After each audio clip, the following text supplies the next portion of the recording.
Hola, bienvenidos, bienvenidas a una nueva edición de este ciclo de historias argentinas llamado Provincias y Nación en el Museo Histórico Nacional. Yo soy Gabriel Di Meglio, el director del museo.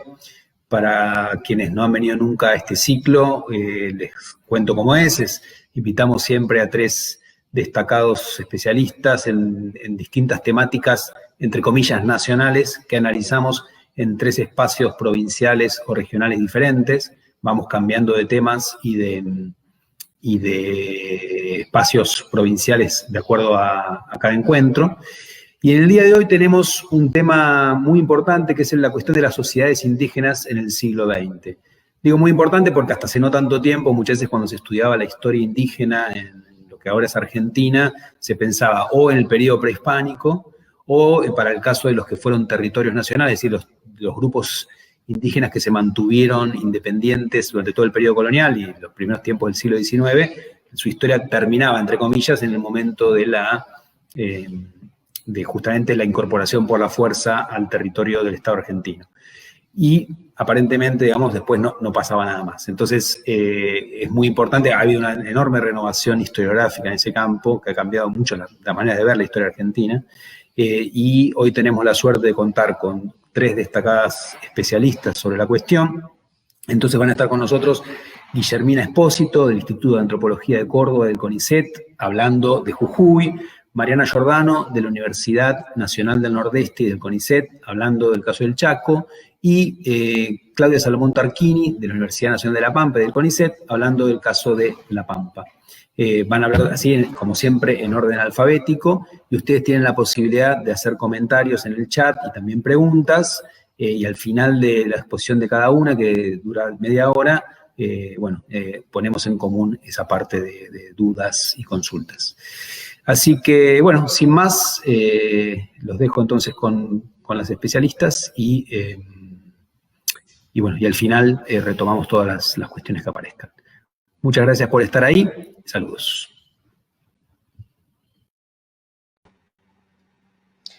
Bueno, buenas tardes.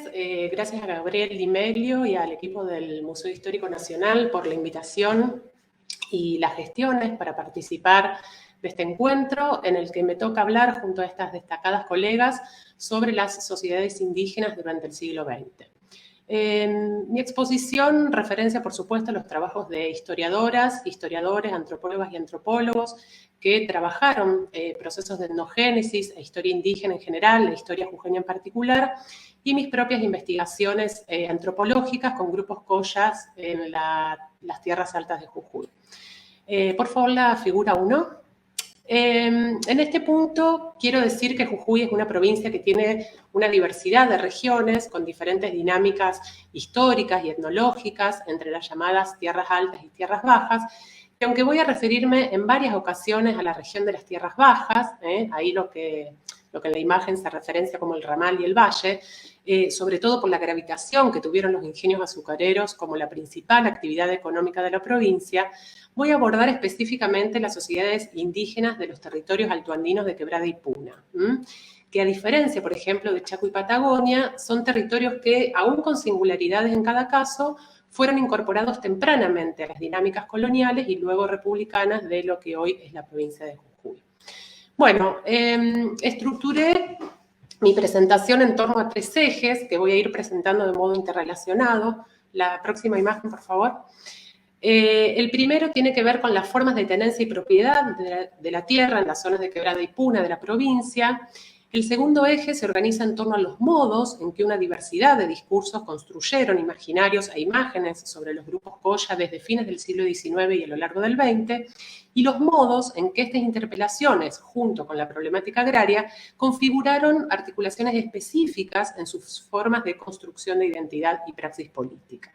Y en este punto quiero decir que el siglo XX, en mi presentación, se extiende necesariamente a las últimas décadas del siglo XIX. Y el tercero, respecto a las formas en que el Estado provincial, y en menor medida y con mayor fuerza hacia fines del siglo XX el Estado nacional, administró estas poblaciones y sus territorios. Bueno,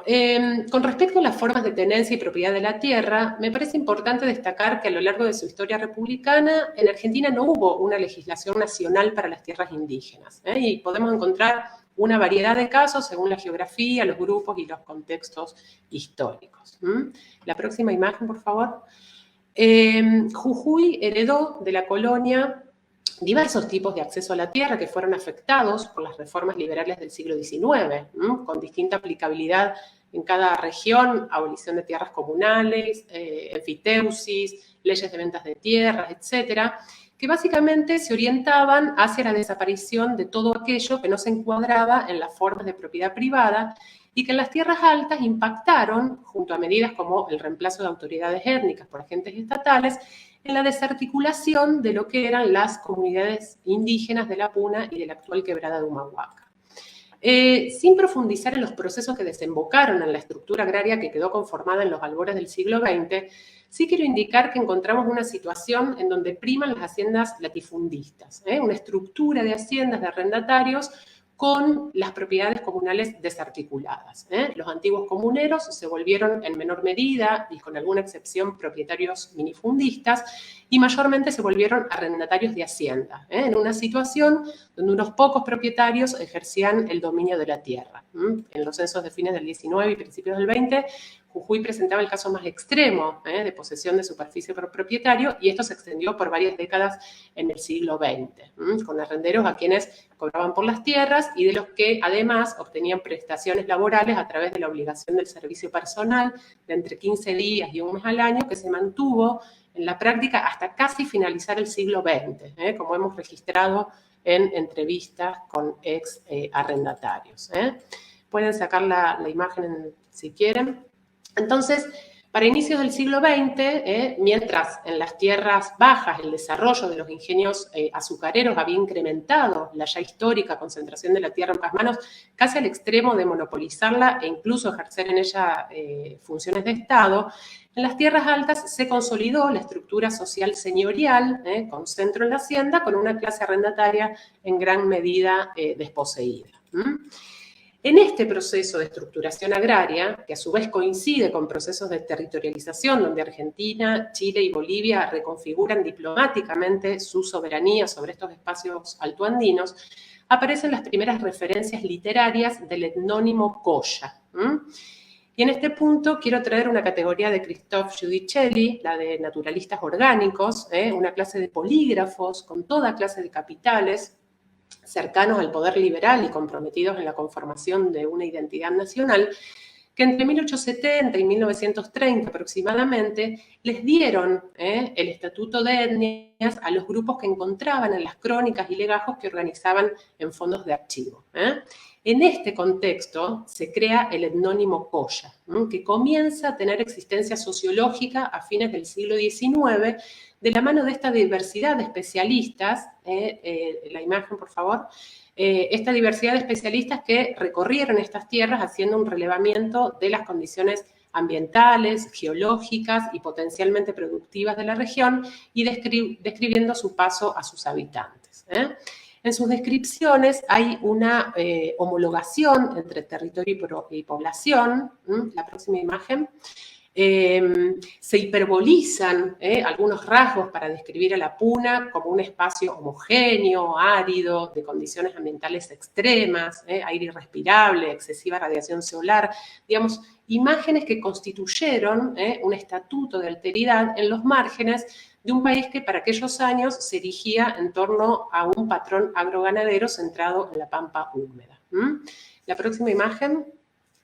Y los indígenas con los que se encontraban estos viajeros también eran descritos en términos de una alteridad radical. Y lo Colla aparece por primera vez nombrando a los pobladores de un paisaje que venía siendo descrito con los mismos atributos racializados, con un clivaje nacionalista y soberano que en este momento de redefinición de los límites internacionales especifica la categoría Colla para designar a los indios que habitan la Puna argentina. La próxima imagen. Ahora, estas primeras descripciones sobre los collas, en las últimas décadas del 19 y primeras del 20, combinan una condición casi subhumana. Podemos ver los atributos racializados que se les asignan, ¿no? Cabeza de alienado, hálito fétido, una descripción francamente degradante, pero articulada a una docilidad, mansedumbre y retraimiento que los vuelve civilizables. La próxima imagen. Se los distingue a los collas por su creciente mestización en el marco, la anterior, en el marco de su incorporación a la vida nacional y laboral en las pujantes industrias regionales, sobre todo la azucarera, que necesitaba una gran cantidad de mano de obra. Por ejemplo, vemos en 1904, Eduardo Holmberg, comisionado por la Dirección de Agricultura y Ganadería de la Nación, establecía esta clasificación etnológica sobre los indios de Jujuy y se refería a los collas como criollos, en un sentido de mestizo y civilizado. En esta ideología de mestizaje se le otorga un resguardo de civilidad viable y lo colla cristaliza como el etnónimo de las poblaciones mayormente arrenderas de estas tierras altas que se enganchan como trabajadores en la producción primaria, sobre todo de la caña de azúcar. Pueden, si quieren, sacar la imagen. Las representaciones sobre estos indios civilizados se construyeron entonces en estos procesos de incorporación laboral y también en la creciente interpelación ciudadana, que con mayor fuerza a partir de la década de 1920 los constituyó en actores activos de la política partidaria local desde la experiencia del radicalismo. El radicalismo de Miguel Tanco, este caudillo radical jujeño que incorporó por primera vez la problemática de la distribución de la propiedad rural en la agenda política, en una historia, y esto es importante enfatizarlo, de ininterrumpidos reclamos y demandas por parte de los arrenderos desde mediados del siglo XIX y a lo largo del XX. Solicitudes de acreditación de títulos de propiedad, declaración de las tierras como fiscales, peticiones de eliminación de castigos y malos tratos en las fincas, cese de abusos en los cobros de arriendo y tributación al Estado, pedidos, digamos, de tributación al Estado provincial en lugar del arriendo a particulares. Porque el problema no era tanto el monto del arriendo, sino la sujeción a las condiciones impuestas por los patrones y capataces y las prácticas abusivas que implicaba esta sujeción, con el uso sistemático de métodos coercitivos para llevar braceros a los ingenios azucareros y pagar el arriendo a como dé lugar. Entonces, estas condiciones, en el marco de la estructura agraria latifundista, donde la pequeña propiedad o el pequeño arriendo no permitían la subsistencia, eclosionaron a lo largo del siglo XX en varios episodios. Y es interesante porque en estas ocasiones de irrupción conflictiva, los collas interpelaron a la nación en sus reclamos desde una demanda de ciudadanía, del mismo modo que la provincia acudía a las fuerzas nacionales para garantizar el mantenimiento del orden en estas circunstancias. Por ejemplo, en los años 1923 y 1924 se levantaron cientos de arrendatarios de las fincas El Aguilar y Cangrejillos, en Humahuaca y Yavi, por intentos de ejecución de un embargo por incumplimiento en el pago de arriendos, que produjo la intervención federal ordenada por el entonces presidente Alvear, luego de los episodios violentos que dejaron comisarías quemadas, muertos y heridos, y que dio lugar a que en 1925 se encargase una comisión de investigación de los problemas del latifundio en la Puna, que legó un informe donde se expresa claramente la arbitrariedad y sojuzgamiento de los que eran sujetos los arrenderos. En 1943, el entonces ministro Perón nombró a uno de los dueños del diario Democracia como director del Consejo Agrario Nacional y este periódico, a fines del año 1945, publicó en primera página el titular «Se expropiarán 1 millón de hectáreas en la Puna de Atacama antes de fin de año». En este marco, el Consejo Agrario mandó a Jujuy una comisión para investigar los latifundios que debían ser expropiados, lo que junto a la campaña electoral del luego presidente Perón, con el lema «La tierra para quien la trabaje», produjo en Jujuy expectativas entusiastas de políticas de expropiación. Ahora sí, la próxima figura. En este contexto, en el año 1946, una caravana conformada por más de 150 collas partió de Jujuy a pie y a caballo hacia Buenos Aires con la expectativa de recibir del gobierno nacional los títulos de propiedad de las tierras en que vivían. La caravana, conocida como el Malón de la Paz, fue recibida por el ya entonces presidente Perón y una extensa comitiva. La próxima imagen, por favor. E incluso fue objeto de un gran homenaje en la Cámara de Diputados de la Nación, pero a pesar de las expectativas, los puneños fueron llevados al hotel de inmigrantes, donde los retuvieron hasta su deportación violenta en tren de regreso hacia Jujuy. La próxima imagen. En el año 1949 se decretó la expropiación de latifundios de varios departamentos de la provincia, pero en los hechos este decreto apenas tuvo consecuencias y la mayoría de las expropiaciones no se hicieron efectivas, en gran medida por las vinculaciones oprobiosas del poder político y el poder económico en Jujuy y la combinación de cajoneo de expedientes, golpes de Estado, con la consecuente perpetuación de las relaciones de propiedad de la tierra. Pueden sacar la imagen si quieren. Me interesa detenerme acá para destacar cómo en estos y otros eventos de movilización y contextos de incorporación laboral se dieron dos prácticas que se pueden rastrear a lo largo del siglo. Primero, debates oficiales acerca de si los collas eran auténticamente indios, si eran indígenas o no. Y segundo, la recurrente traducción de las luchas y demandas territoriales de los collas como una amenaza comunista. Respecto a los debates sobre el carácter auténticamente indígena de estas poblaciones, estos aparecen en una diversidad de discursos. La próxima imagen. Y se presentan explícitos estos debates en las discusiones en relación a si los collas eran o no indios luego del Malón de la Paz en el año 1946. Vemos en la imagen un fragmento del debate ocurrido en la Cámara de Diputados de la Nación, ese año de 1946, ante la solicitud de informes sobre la caravana en torno a la condición india o no de los maloneros, en la que el diputado nacional por Jujuy y Saravia, como vemos al final de la imagen, llega a afirmar, digamos, con un sentido ardor nacionalista, que en Jujuy no existían ni indios ni collas, solo argentinos. A principios de la década de 1960, en una recorrida por la puna de la Organización Nacional del Trabajo, que dio lugar a la formalización de un programa desarrollista que se llamó Plan Andino. ¿Pueden la próxima imagen, por favor? Se llamaba collas a los indios mestizos que habitaban la puna, integrados y asimilados a lo que llaman la cultura argentina. En el informe del trabajo de campo del Plan Andino, que fue redactado por un equipo de funcionarios de distintas dependencias estatales y cuyo objetivo era determinar qué poblaciones eran las adecuadas para ser las beneficiarias del programa, se compara a los puneños con los bolivianos del altiplano y se caracteriza a los puneños como más educados, más limpios, despiertos y razonables, con mayor nivel de vida y con instituciones gubernamentales occidentales o argentinizadas, integrados a la vida nacional y civilizada a través del trabajo y de las instituciones educativas. Esta ideología de mestizaje, donde el indígena altiplánico no lo es tal en la medida en que está incorporado a la nación civilizada, reproduzco acá los términos recurrentes de estos discursos, se condice con la situación de que los sucesivos organismos indigenistas que funcionaron en Argentina entre 1916 y la década de 1970, la Comisión Honoraria de Reducciones de Indios, la Dirección de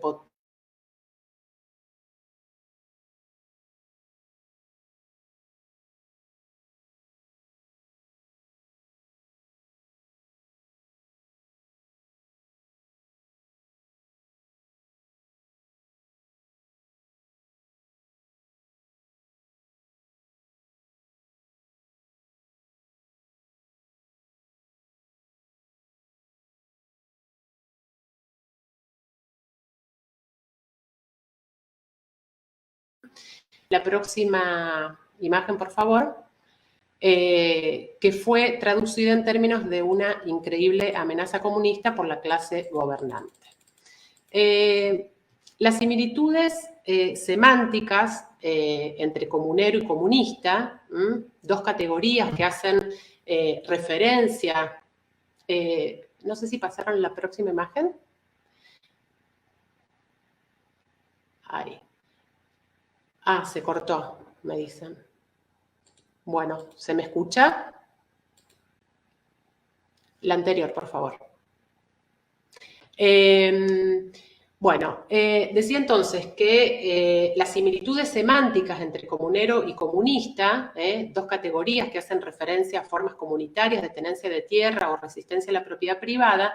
permitieron un deslizamiento de una y otra y se ve desde fines del siglo XIX un progresivo desuso de la noción de comunero y la emergencia del término comunista, aplicado a quienes reivindicaban los asuntos de comunidad, cuestionando la legitimidad y legalidad de los latifundios. Como digo, esta acusación de comunistas siguió vigente en el vocabulario de las élites jujeñas para referirse al periodo cuestionamiento de las relaciones de propiedad de la tierra. En torno a los sucesos que mencioné de 1923 y 1924 en Humahuaca y Llavi, que terminaron con la intervención federal, el diario El Día informaba sobre un connato de revolución en Jujuy, aludiendo a un movimiento comunista planeado por elementos ácratas de Salta y Jujuy. Pueden sacar la imagen si quieren.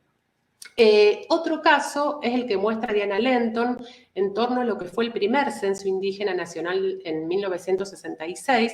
cuando los dueños del ingenio Ledesma intentan que las censistas que encuestaban a los trabajadores del ingenio no les hagan la pregunta comunista a los collas.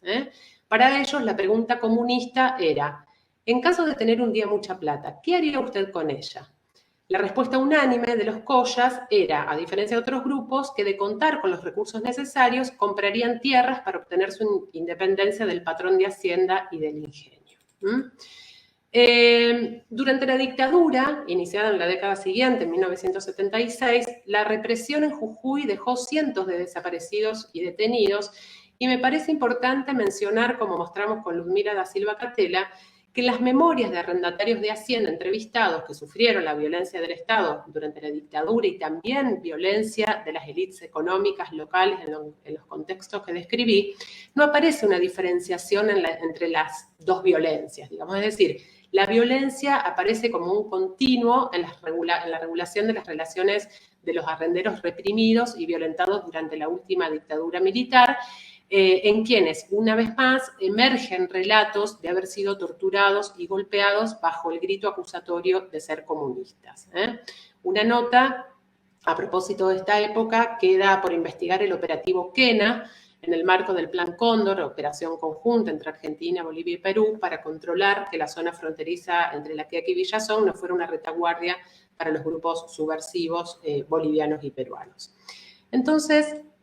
en este marco de histórica sujeción, violencia y connivencia de las élites políticas y económicas de Jujuy, no es casual que la politización del movimiento Colla, desde principios de los años 70, se diera por fuera de la provincia, concretamente en la ciudad de Buenos Aires, donde en 1975 se creó la AIRA, la Asociación Indígena de la República Argentina,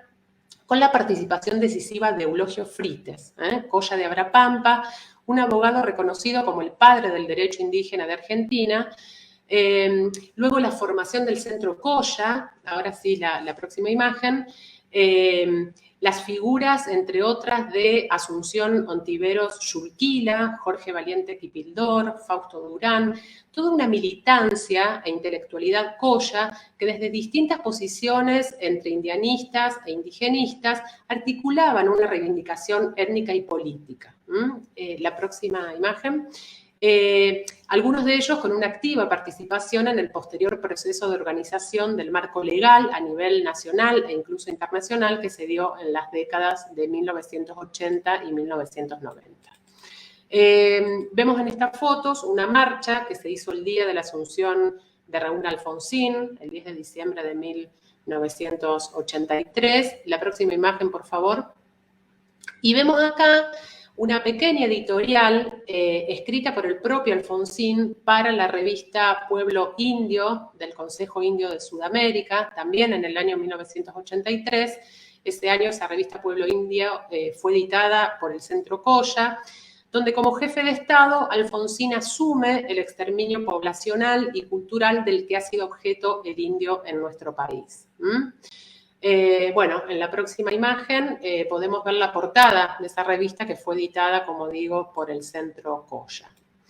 El marco legal que a nivel nacional se elaboró en las décadas de 1980 y 1990 son, entre otras, la próxima imagen, en 1985, la Ley Nacional 23.302 sobre política indígena y apoyo a las comunidades indígenas, que reglamentó el otorgamiento de títulos de tierras y personería jurídica a las comunidades y creó el Instituto Nacional de Asuntos Indígenas. En 1992, la ratificación del Convenio 169 de la OIT, que obligó al Estado a hacer la consulta y consentimiento previo, libre e informado a las comunidades en todos los proyectos que las afectasen. En 1994, la reforma constitucional, que reconoció la preexistencia étnica de pueblos al Estado Nacional. Es decir, se crea todo un andamiaje legal que otorga derechos a las comunidades que el mismo Estado establece. Y todo esto en el marco del giro multicultural que tomó en estos años y después el proceso. En este contexto de la década de 1990, en Jujuy se organizaron e inscribieron en el registro provincial más de 300 comunidades indígenas, aproximadamente la mitad de ellas en la región de Tierras Altas.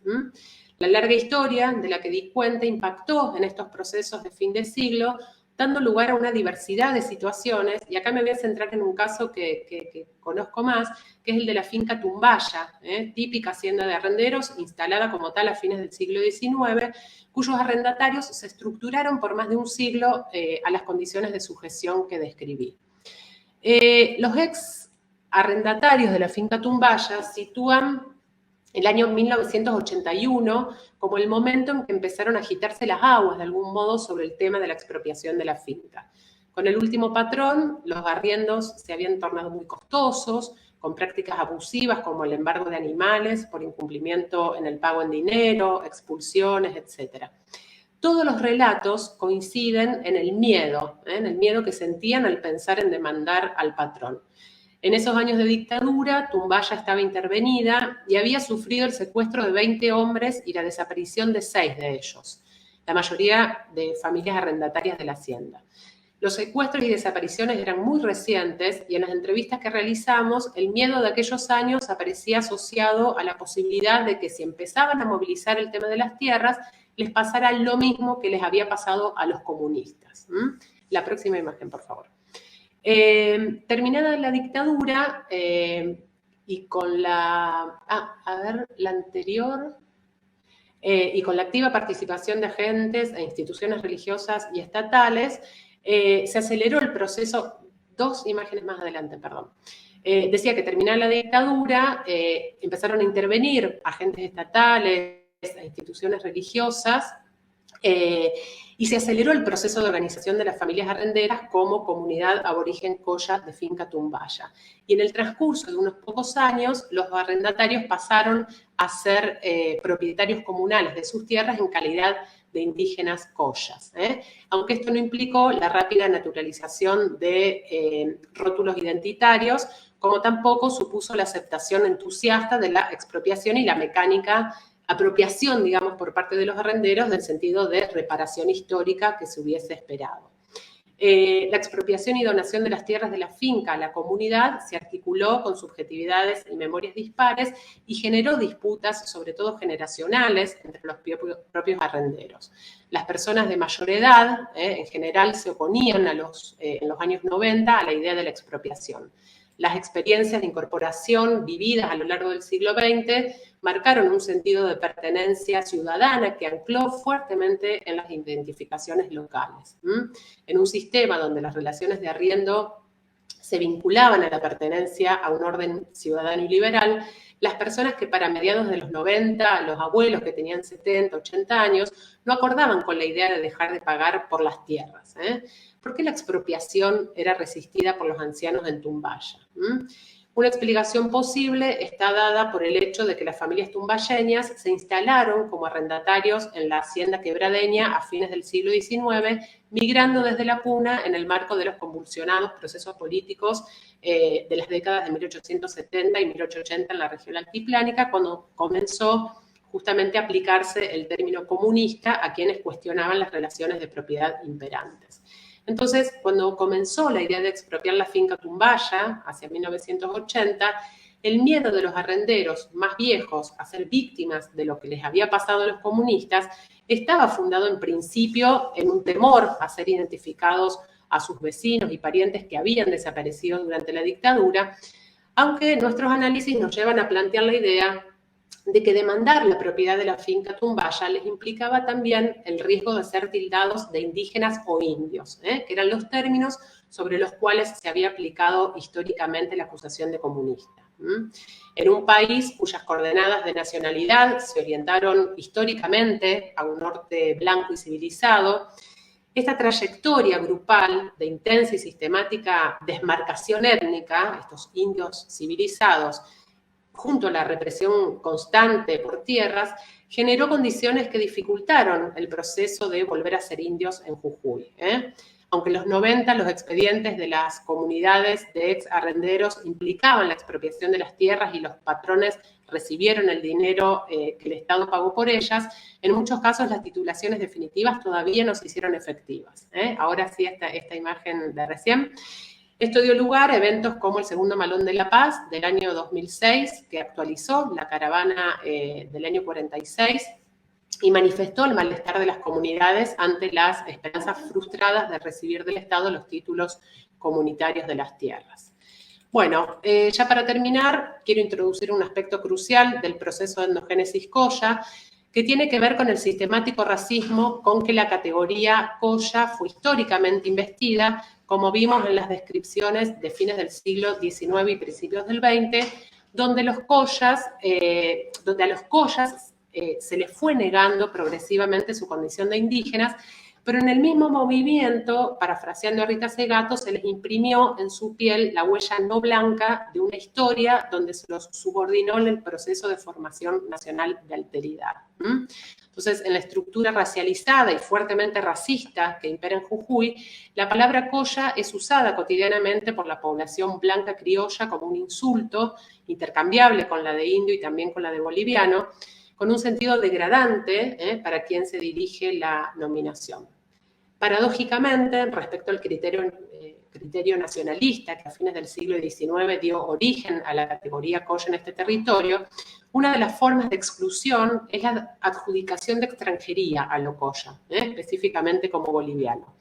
Una adjudicación de extranjería que no tiene como objetivo desacreditar reclamos territoriales y nacionalistas, como se da, por ejemplo, en el caso mapuche, sino vigilar en esta región de frontera el resguardo de la creencia blanca de un país sin indios. El uso de lo colla como insulto en Jujuy está generalmente acompañado por adjetivos descalificadores y extranjerizantes. Colla de mierda, colla sucio, colla boliviano. Este agravio acude a una marcación cargada de connotaciones racistas que actualizan las primeras descripciones degradantes de las que di cuenta en operatorias donde la raza y la nación actúan efectivamente naturalizando desigualdades, generando exclusiones y esencializando diferencias que son, claro, históricas y sociológicas. Muchas gracias.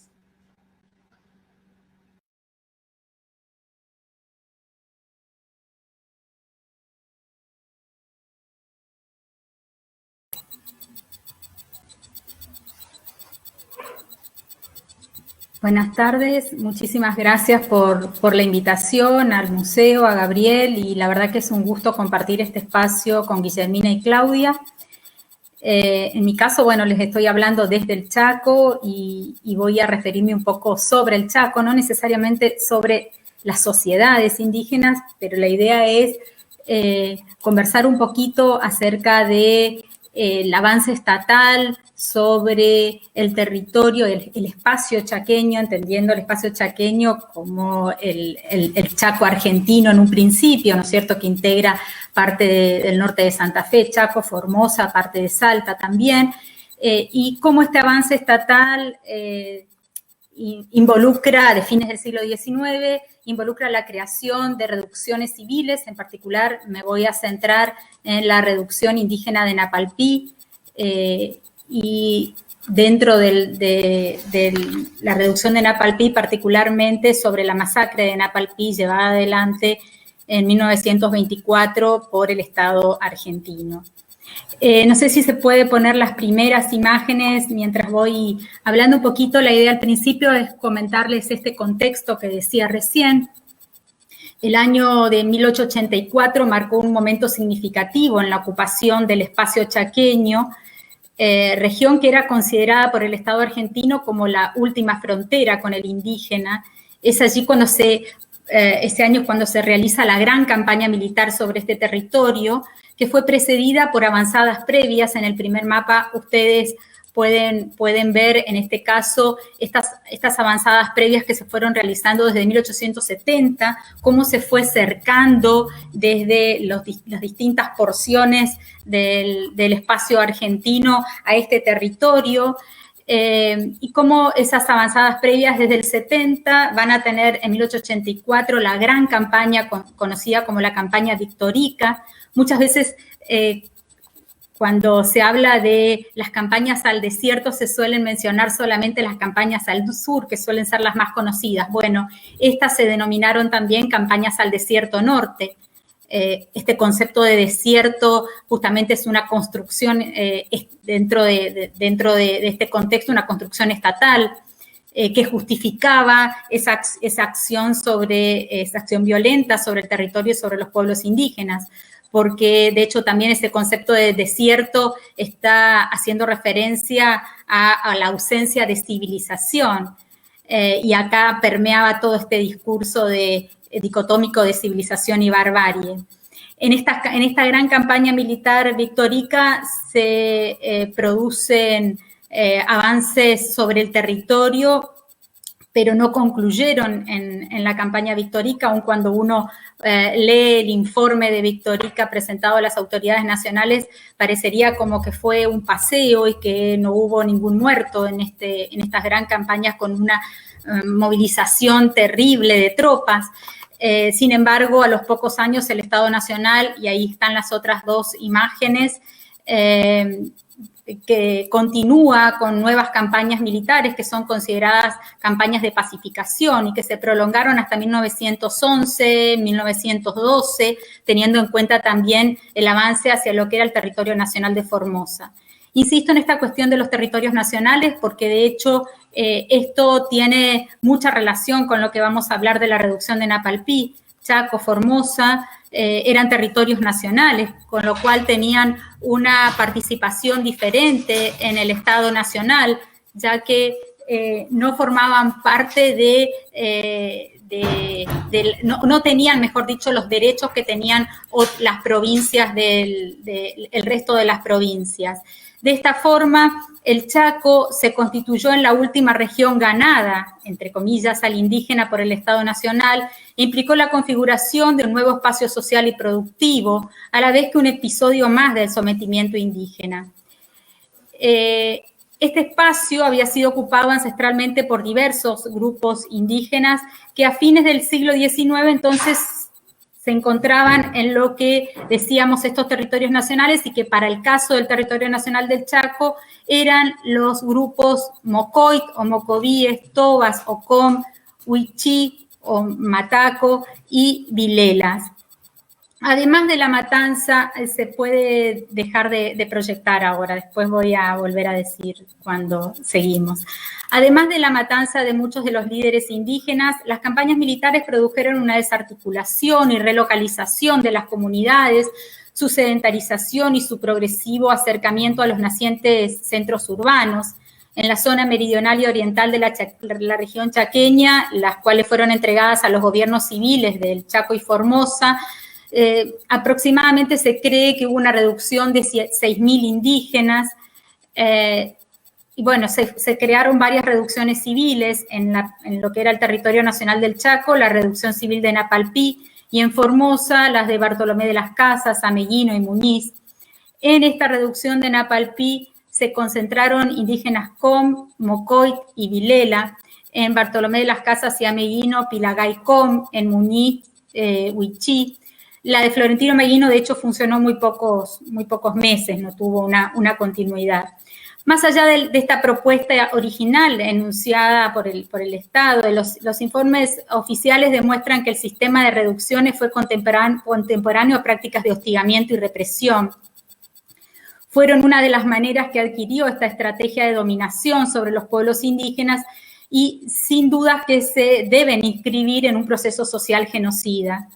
Musante, que ha trabajado todo este conjunto de reducciones civiles, plantea que las reducciones fueron espacios concentracionarios de personas donde se practicaron diversas formas de control y dominación sobre un grupo social determinado, y el grupo social determinado que va a formar parte de esas reducciones se define por una característica particular que es su componente étnico. Solo serán indígenas los que sean reducidos en los campos diseñados para las reducciones. Por lo tanto, serán espacios en los que se refuerza la relación de dominación y subordinación entre la agencia estatal y la agencia indígena. Así, en el territorio nacional del Chaco, la reducción indígena de Napalpí tuvo la mayor atención por parte del Estado y donde desde la acción estatal se produjo un gran proceso de cambio cultural de los grupos allí reducidos, pero también de explotación laboral de esa mano de obra para la producción capitalista. La reducción fue creadora de fuerza laboral, junto a los ingenios, los campos de algodón y obrajes y también las misiones religiosas de la zona, van a ser centrales en la creación de sujetos que solo tengan para ofrecer su fuerza de trabajo y sean compelidos a incorporarse al modo de producción capitalista como sujetos asalariados. De esa forma, en el caso de los sujetos indígenas, en un doble proceso de subordinación étnica y clasista, ¿no?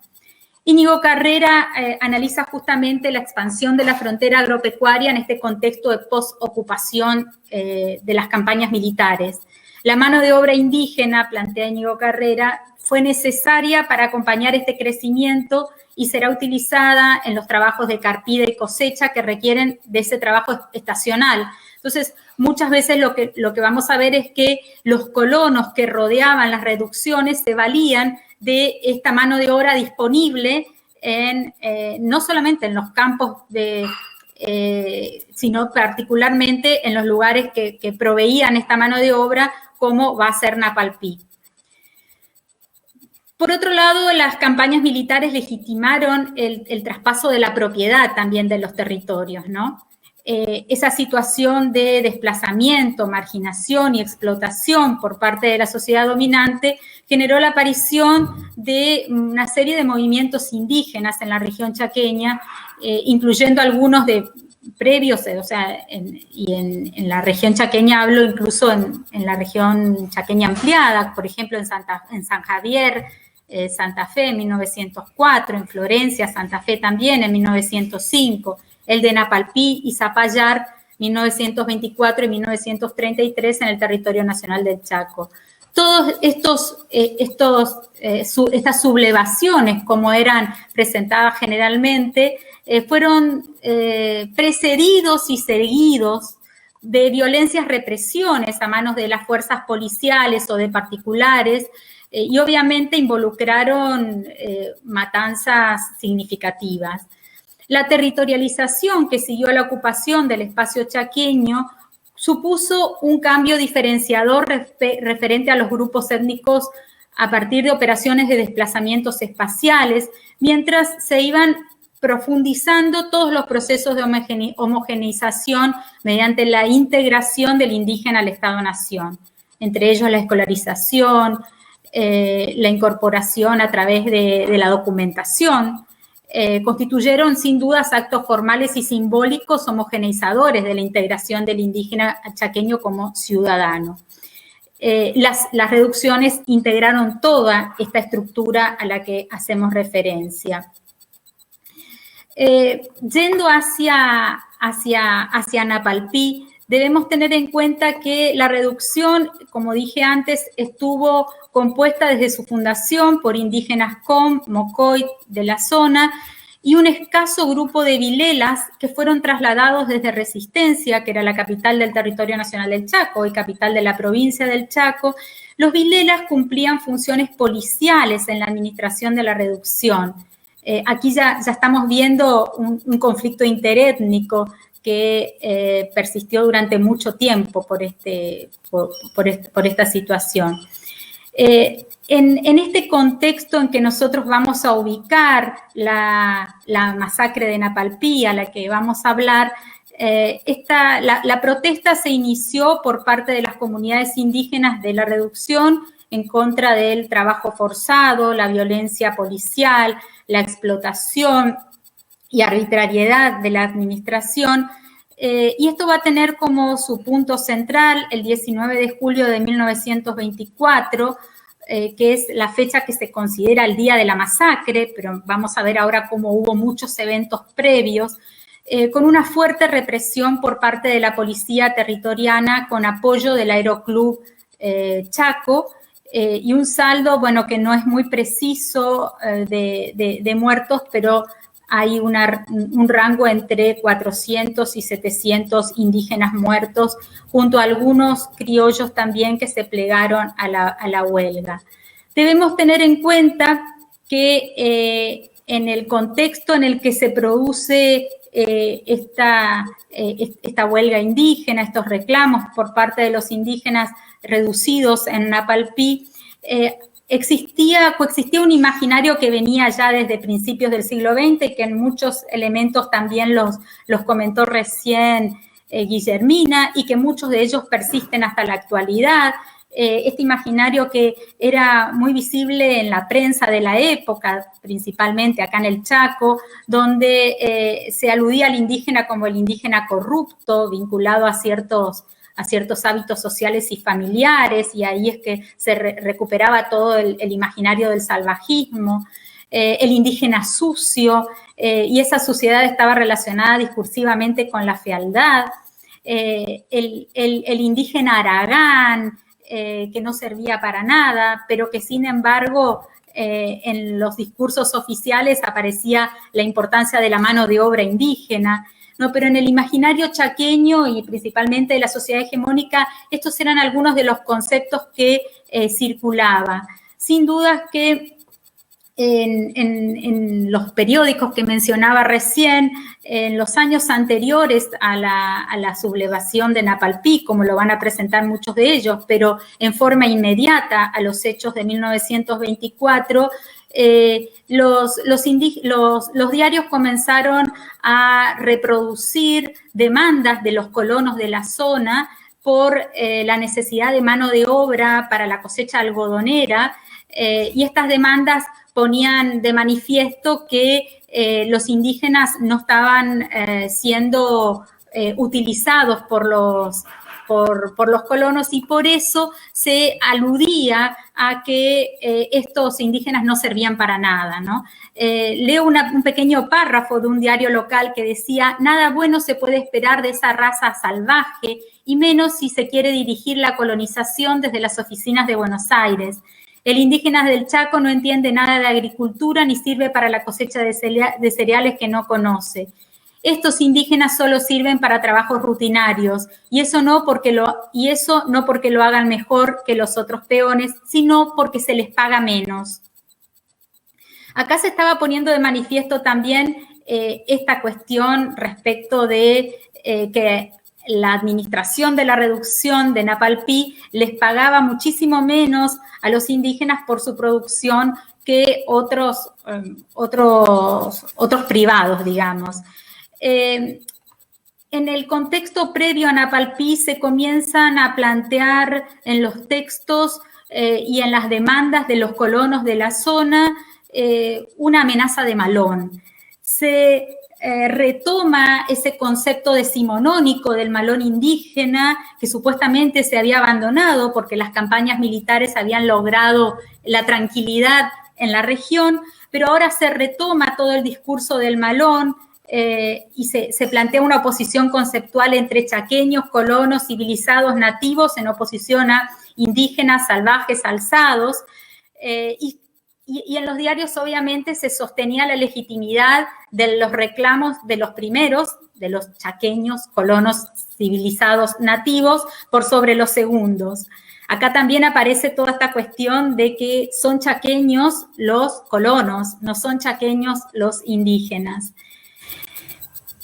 Así es que llevamos a la masacre de indígenas Mocoit y Com, producida, repito, el 19 de julio de 1924 en la reducción indígena de Napalpí, que estuvo precedida por conflictos previos en la zona entre fuerzas policiales e indígenas con intervenciones del gobierno territoriano, como también por la demanda, exigencia de terratenientes que reclamaban al gobernador la aplicación de medidas para retener la mano de obra indígena que estacionalmente migraba a las provincias de Salta o Jujuy al trabajo en la zafra y que en un sistema de cuasi esclavitud requerían su permanencia para ser utilizada en el cultivo algodonero en el territorio nacional del Chaco. Telegramas de propietarios de explotaciones agrícolas enviadas al gobernador Centeno, gobernador del territorio nacional, así como las declamaciones de la prensa local, como La Voz del Chaco, que se reproducían en diarios nacionales,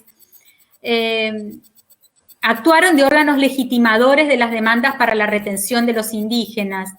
El diario La Nación de Buenos Aires titulaba pocos días antes de la masacre: "Los campos del Chaco son excelentes para el cultivo del algodón".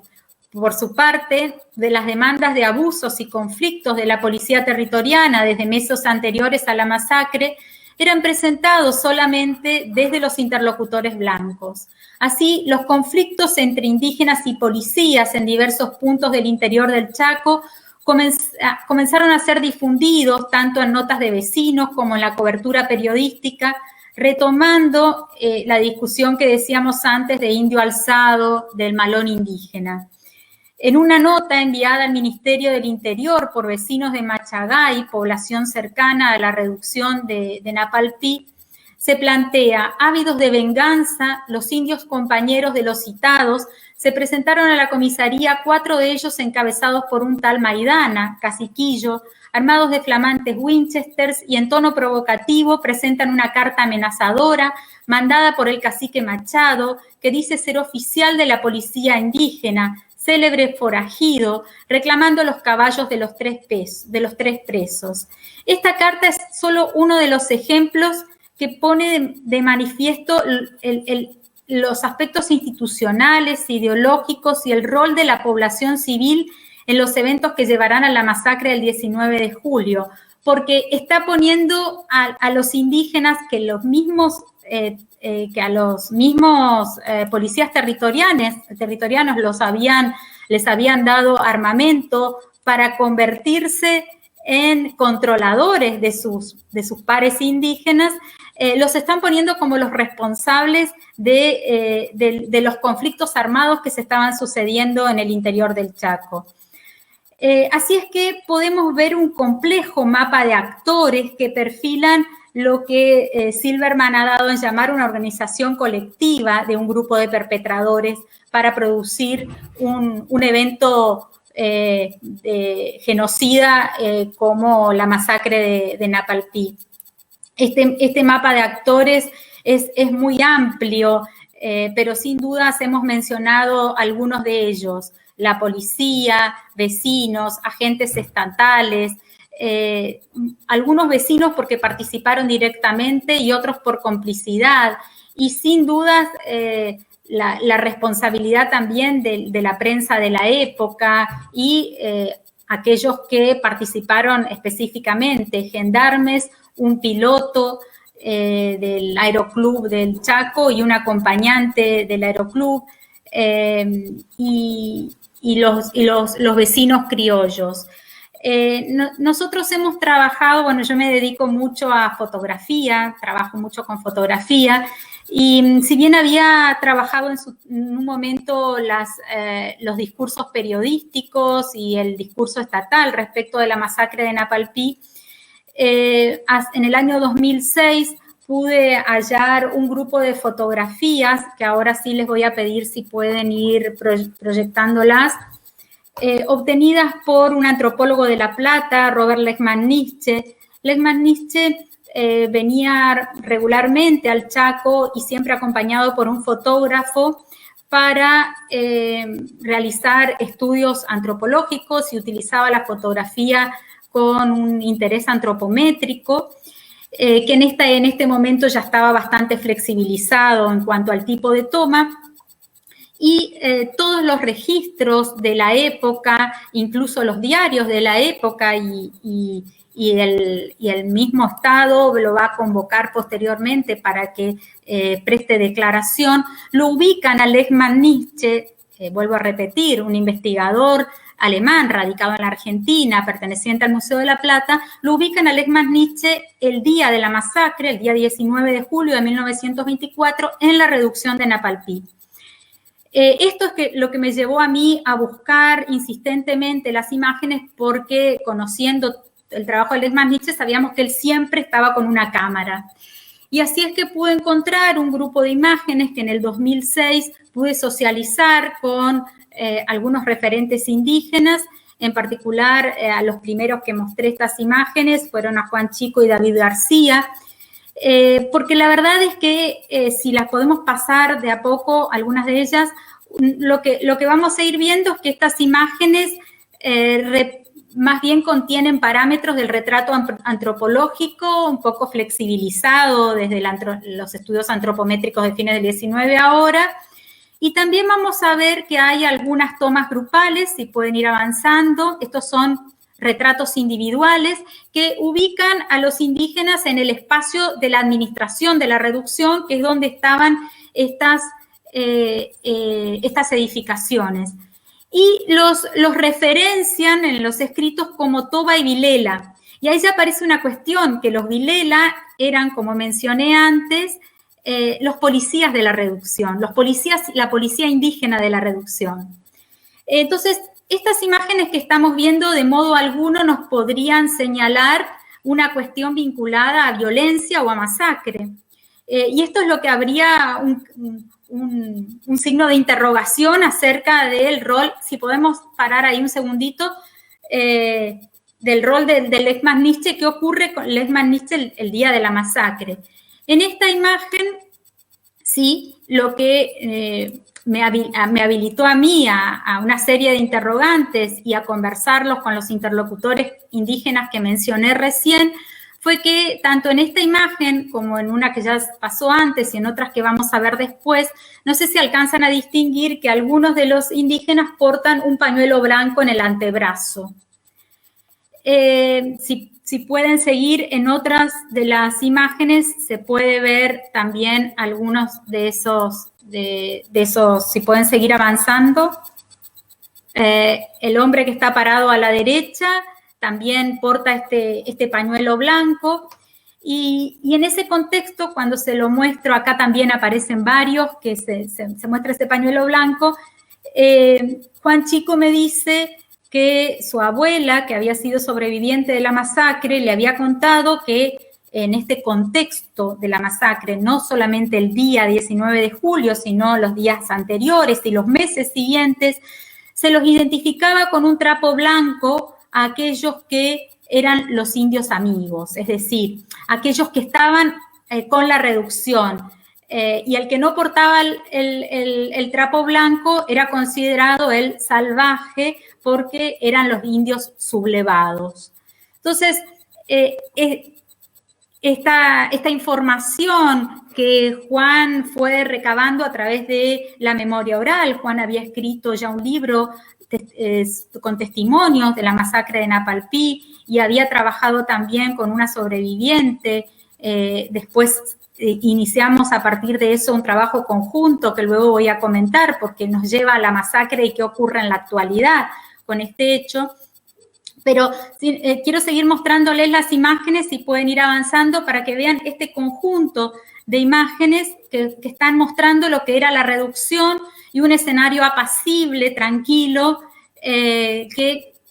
a no ser por esas marcas que portan en los antebrazos, nos están marcando, y ahí, no, en el anterior, ahí sí podemos quedar.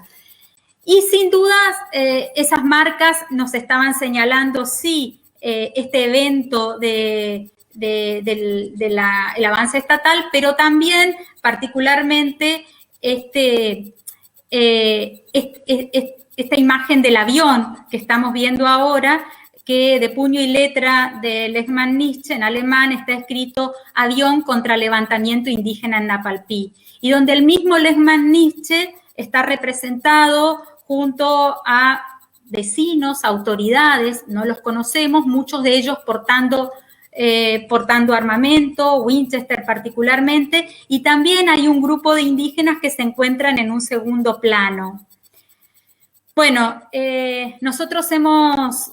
trabajado mucho de manera dialógica con Juan Chico, que también quiero en este momento hacer un homenaje a Juan, que lo hemos perdido justamente por la pandemia hace 2 meses aproximadamente, con el cual hemos trabajado, y ahí sí podemos seguir más adelante, para visibilizar la masacre de Napalpí, si podemos ir pasando las imágenes, para visibilizar la masacre de Napalpí. Primero hicimos algunas exposiciones de fotografías de indígenas de la región y luego fuimos trabajando particularmente en Colonia Aborigen, porque se le cambió el nombre a Napalpí después de la masacre. Presentamos estas imágenes en la comunidad, hubo un trabajo colaborativo con Juan a partir de una exposición que se llamó Napalpí, fotografías del Lesman-Nietzsche, pero que luego Juan le agregó también un discurso propio con paneles propios y otras fotos que él incorporó como una acción militante respecto de la visibilización de la masacre, que hoy se encuentra también en una instancia de requerimiento de la Fiscalía Federal de Resistencia para solicitar, los fiscales federales solicitaron requerimiento para que sea tratado como como crimen de lesa humanidad. Bueno, toda esta documentación y además de los escritos y los testimonios se han incorporado a esta causa que se encuentra actualmente en requerimiento de juicio. Lo que están viendo ahora son distintos momentos en distintos espacios en los que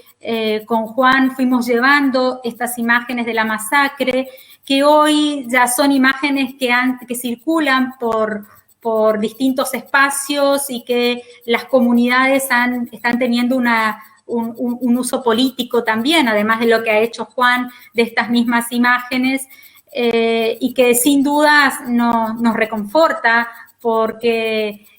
más allá de que podemos hacer muchas reflexiones, y acá está Juan hablando a jóvenes de una escuela de un barrio indígena de Resistencia, más allá de que podemos hacer muchas reflexiones acerca del uso de la imagen y de la imagen como documento, como testimonio, como creación, lo importante es que estas imágenes han logrado activar procesos memoriales junto con los testimonios de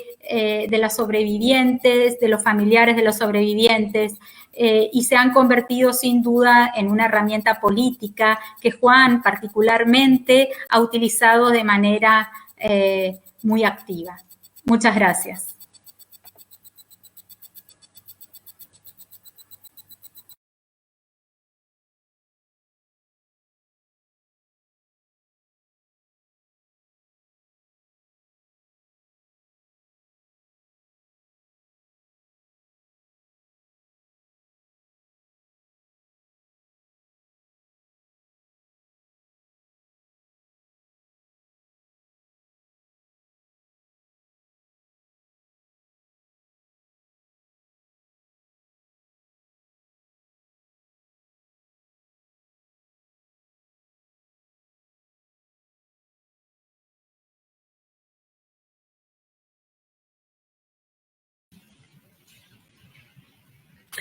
Claudia, perdón. Claudia, estás muteada y no se te escucha nada desde el principio. Perdón.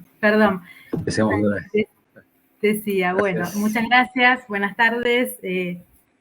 Gracias al museo y en particular a Gabriel Di Meglio y al equipo.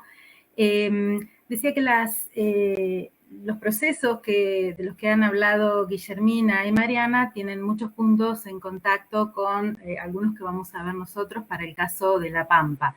Si vamos a compartir pantalla desde la primera filmina, voy a hacer obviamente un recorrido desde el siglo XIX, ¿sí? Hay muchos puntos de contacto también con región patagónica, si bien yo me voy a concentrar en territorio nacional de La Pampa y luego provincia de La Pampa. Entonces voy a comentar cómo cómo pensé esta exposición. Vamos a la segunda, siguiente. En primer lugar, me voy a referir a un contexto más amplio, una periodización general acerca de las relaciones entre los pueblos indígenas en Abya y Occidente, aunque parezca un poco esquemática, nos va a servir para tener un panorama de contexto y ver las similitudes de los procesos que experimentaron los pueblos indígenas de esta región. En segundo lugar, me voy a detener un poquito en el contexto de Argentina, también con la presentación de una periodización muy general, en particular acerca de las políticas indigenistas para el siglo XX. En tercer lugar, voy a explicitar algunas precisiones conceptuales para entender mejor estos procesos y el grueso de la presentación va a estar centrado en las particularidades de estos procesos para el caso de los pueblos indígenas de La Pampa. Siguiente. Según Hirsch y Lázari, la larga historia de las relaciones entre los pueblos indígenas y Occidente pueden reconocerse a través de básicamente 4 fases. La primera, al momento de la conquista y la colonización. La segunda, luego de las independencias nacionales, donde se profundiza la subordinación de los indígenas ya colonizados, se inician las conquistas de los territorios indígenas situados en las fronteras que se llaman interiores. En la tercera se despliega un indigenismo como política de integración nacional de los indígenas, básicamente buena parte del siglo XX, y la cuarta fase, que sería la contemporánea, que es el resurgimiento indígena, caracterizada por la expansión de derechos culturales para estos pueblos. Para comprender cómo se gesta esta cuarta fase, también es necesario tener presentes los cambios que se producen en el capitalismo a nivel mundial desde fines de los años 1980, porque la juridización de los derechos indígenas, a la diferencia cultural de esta época, va de la mano del avance de 2 procesos que se inician en la década del 70 y se afianzan en la siguiente y se hacen más visibles en la década de 1990 en todo el mundo. Es decir, el neoliberalismo y la gubernamentalidad neoliberal y la transnacionalización o globalización. En esta última, con el aumento y diversificación de circulación de información, los movimientos como el indígena también se transnacionalizan y se tejen alianzas con distintas ONGs globales. El neoliberalismo, con la retirada del Estado y la tercerización de los servicios sociales, instala como forma de legitimación una autorresponsabilización de los ciudadanos por su propio futuro, que en épocas más recientes en nuestro país se ha popularizado con los discursos sobre meritocracia. Es una legitimación que se vinculó a un reconocimiento de derechos sectoriales que promueven paradójicamente una politización de las identidades en contextos de despolitización de la política, según Claudia Briones. En ese marco, bueno, el 5º centenario del descubrimiento de América en 1992 fue un momento en el que las denuncias sobre la violación de los derechos de los pueblos indígenas tomaron una gran visibilidad. Siguiente, por favor. Una de las políticas en las que se puso énfasis, ahora sí pasando, digamos, a las políticas indigenistas en general en la Argentina, fue la de no borrar a los pueblos indígenas por completo de los imaginarios nacionales, sino mostrarlos como una fuerza salvaje y destructiva relegada al pasado. En ese marco, las políticas hacia los indígenas iban a atravesar distintas etapas, según, por ejemplo, Gordillo y Hirsch, la del asalto final del desierto entre 1879 y 1900, que se caracterizó por prácticas sociales genocidas, que incluyeron, además de los ataques militares conocidos como campaña al desierto, otras políticas como las de traslado forzosos, la utilización como mano de obra semiesclava, la separación de las familias y de los líderes de cada grupo, la prohibición de hablar la lengua, etc. Después vamos a ver algunos detalles en el caso de La Pampa en particular. Una segunda etapa que se denomina, comillas, formación de sujetos civilizados, obviamente utilizando términos de la época, entre 1900 y 1930, que osciló entre la represión, como en el caso de la masacre de Napalví, a la que se refería Mariana, y algunas políticas de reparación a través del otorgamiento de tierras en los mismos gobiernos radicales. En paralelo, en el Congreso se debatía si los indígenas debían ser reconocidos como tanto ciudadanos con plenos derechos. Luego la expansión inclusiva de la argentinidad bajo el peronismo entre 1946 y 1955, que implicó el incremento de los derechos sociales y políticos y la participación por primera vez de dirigentes indígenas en las burocracias estatales, seguido por la reformulación modernista de lo indígena entre 1955 y 1966, De esa primera etapa data el primer censo nacional, pero allí la política indigenista fue muy errática y eso se muestra en la cantidad de dependencias por las que circularon los asuntos indígenas en el periodo. Una etapa de politización y represión entre el 66 y 1983, en la que surgieron numerosas movilizaciones y movimientos indígenas que fueron reprimidos como parte del clima de represión política general a partir de la dictadura del 76, y finalmente el fin del no reconocimiento desde mediados de 1980 en adelante, que se plasmó no solo en el reconocimiento constitucional de la preexistencia indígena, sino también en las reformas de las constituciones provinciales y la creación de organismos como el INAI, el Instituto Nacional de Asuntos Indígenas. Pasamos a la pantalla siguiente, por favor. Hay algunos conceptos allí que me gustaría destacar, que son los de formaciones nacionales de alteridad, expresado por Rita Segato, como sistemas con estilo propio de interrelación entre las partes que surgen de clivajes o fracturas que definen identidades políticas, y la manera en que se resuelven en cada contexto hacen que, por ejemplo, la noción de crisol de raza signifique distintas cosas en Brasil, en Argentina o en Estados Unidos, que digamos, son los tres casos que trabaja Segato. En el caso de Argentina, entendida como homogeneización. Otro de los conceptos es reconstrucciones de aboriginalidad, de Claudia Briones, que señala que las condiciones de reproducción material y existencia de los pueblos indígenas van variando de país a país, no solo en términos socioeconómicos, sino también de reconocimiento, de representación política y simbólica o juridización de su alteridad. Y el concepto de campos de interlocución de Grimson, que nos permite ver cómo dentro de hay ciertos modos de identificación y otros que quedan excluidos, y en esos modos desiguales de identificación hay una distribución también desigual de poder. Finalmente, el concepto de prácticas sociales genocidas de Feuerstein, que nos permite,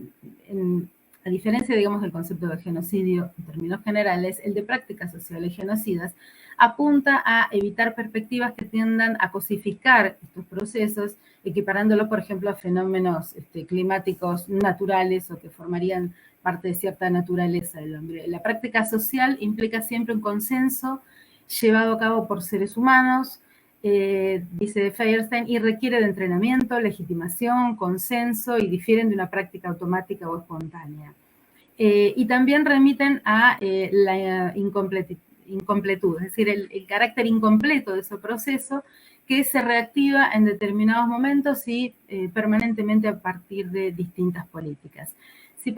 volvemos a la presentación, vamos a ver en distintas imágenes cómo las prácticas genocidas de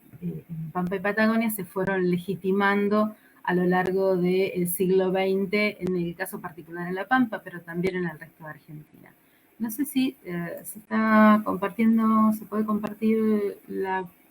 pantallas. Creo que no las estoy viendo. ¿Puede ser?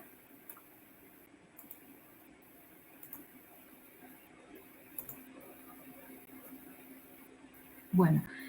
voy comentando mientras tanto.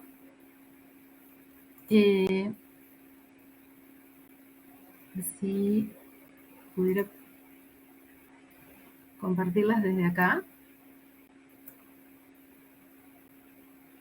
Quizá pueda compartirlas desde acá. Voy a hacer un intento. No. Bueno, voy a seguir con la presentación. En todo caso, luego les muestro algunas pantallas de cómo a través de monumentos, de textos, de imágenes, se fue legitimando todas estas políticas. En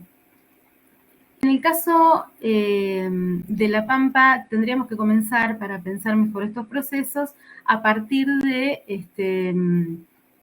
el siglo XIX, ¿sí? En el siglo XIX lo que vemos es, a partir de la constitución de un Estado nacional y la inserción de Argentina en el mercado capitalista mundial con productora de productos primarios,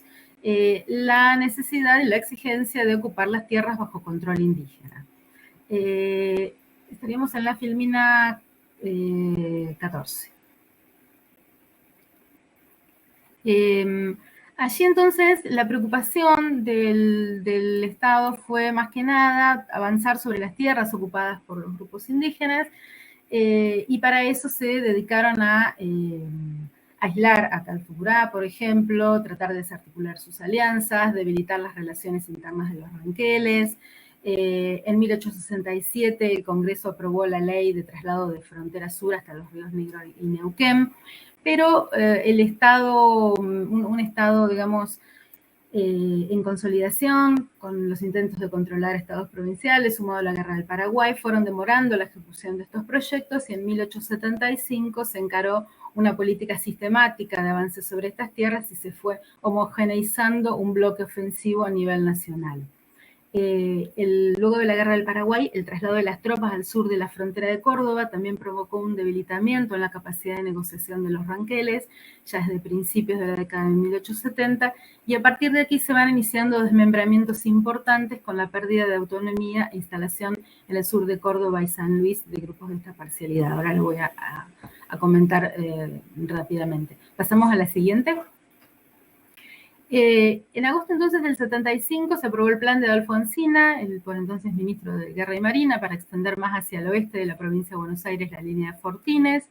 Esto se hizo a partir de lo que se conoce como la zanja de Alsina, pero además implicó mejorar las caballadas del ejército, extender la línea de telégrafo,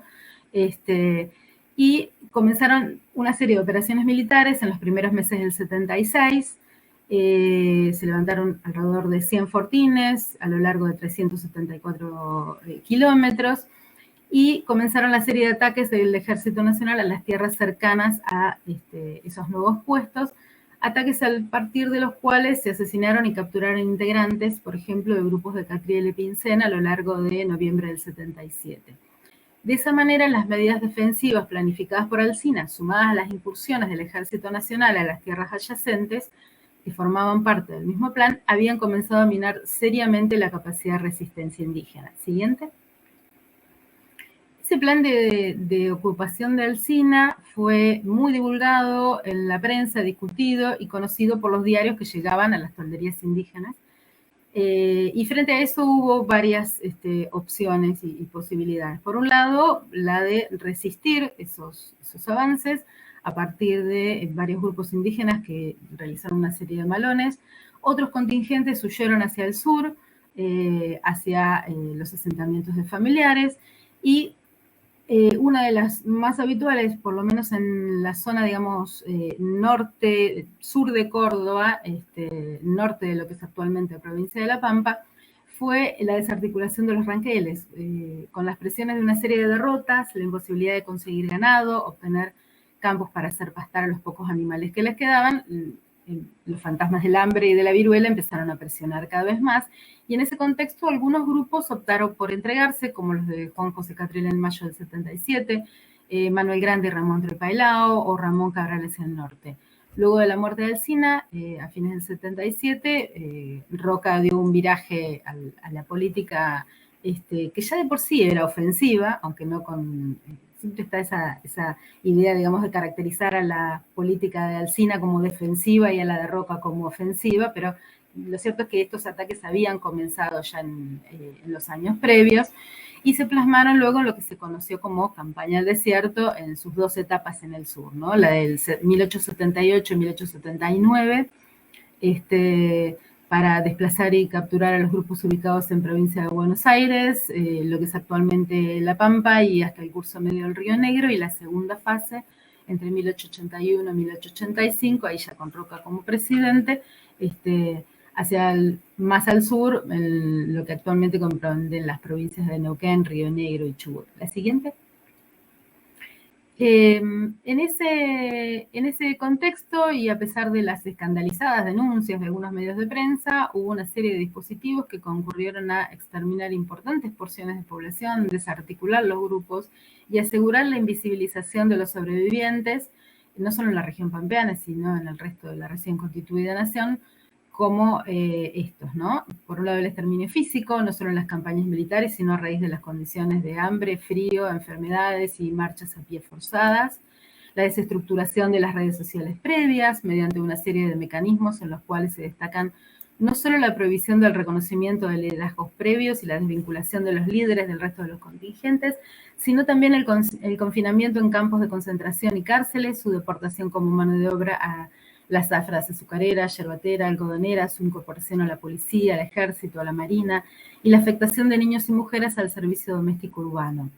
También la separación de niños de sus padres, que fue habitual tanto en el marco de las campañas como en los campos de concentración, la prohibición de hablar la lengua, un discurso desvalorizador de las prácticas culturales, frente a los cuales se subrayó el carácter positivo de las que portarían los inmigrantes extranjeros, un énfasis en el número de víctimas de guerra, entre comillas, digo, ¿no?, para encubrir la numerosa cantidad de personas fallecidas a causa de enfermedades o por hambre, por ejecuciones sumarias posteriores, en el territorio o en las instituciones donde fueron confinados, la supresión de los nombres indígenas, la clasificación de los nativos como argentinos en 2 ocasiones, como fueron en el bautismo y en los recuentos censales, considerándolos incluidos dentro de la categoría de argentino nativo, y la expropiación de las tierras y la denegación sistemática de entregarles otras como forma de desconocer los liderazgos previos, ¿no? Entonces, ¿cómo se dio este proceso? Si pasamos a la siguiente, en el caso particular de La Pampa, esto fue 1878, 1879, decía, luego de toda esta etapa, hacia 1895 había alrededor de 2.100 indígenas en el territorio nacional de La Pampa, ¿quiénes eran? Básicamente aquellos que se habían entregado en calidad de indios amigos y habían sido forzados a integrar las tropas militares del Ejército Nacional en las campañas del desierto, es decir, buena parte de esa tropa también estaba integrada por indígenas. Algunos de esos indígenas habían integrado el Escuadrón Alsina y fueron asentados en General Hacha, algunos otros habían integrado el Escuadrón Ranqueles y fueron asentados en Victorica, La Blanca y también en General Hacha. Había también indígenas que habían huido de cárceles y de los trabajos forzados en distintos lugares y que habían vuelto a lo que sería tierra adentro, ¿sí? Y estaba también una serie de grupos que se habían escondido y que habían vuelto, luego de pasadas las campañas, a los lugares que ocupaban antes. Por ejemplo, hay relatos de personas y grupos que se habían ocultado en las sierras del Igual Calel. Buena parte de esta población indígena de fines del siglo XIX en La Pampa obtuvo luego de lo que Walter del Río denomina la etapa de largos peregrinajes entre 1885 y 1900, obtuvieron tierras, ya sea a título personal o en forma privada o en el marco de colonias pastoriles. Es decir, se instalaron en colonias como Emilio Mitre, en el caso de Ranqueles, o Colonia Los Puelches, en el caso de descendientes de Ñancufil Calderón. Pero no todas las personas y los grupos que estaban en estas colonias pastoriles eran las únicas. Quedaron también en zonas urbanas de Victorica, de General Hacha, de Santa Rosa, en los suburbios, instalados también grupos y familias indígenas. Pasamos a la siguiente. En el siglo XX, entonces, en La Pampa, para los pueblos indígenas, en general comenzó con estas colonias pastoriles en zonas tremendamente desfavorables, ¿sí? Estas colonias Mitre y Puelches, fundadas en 1900, decía, estaban, en el caso de Mitre, en la zona noroeste de la actual provincia de La Pampa y en el caso de Puelches, en el suroeste, ¿sí? En el caso de Puelches estaban integradas por Ñancufil Calderón, que era del grupo de Calfucurá. Si pasamos a la siguiente, vamos a ver algunas imágenes para que vean la aridez de la zona.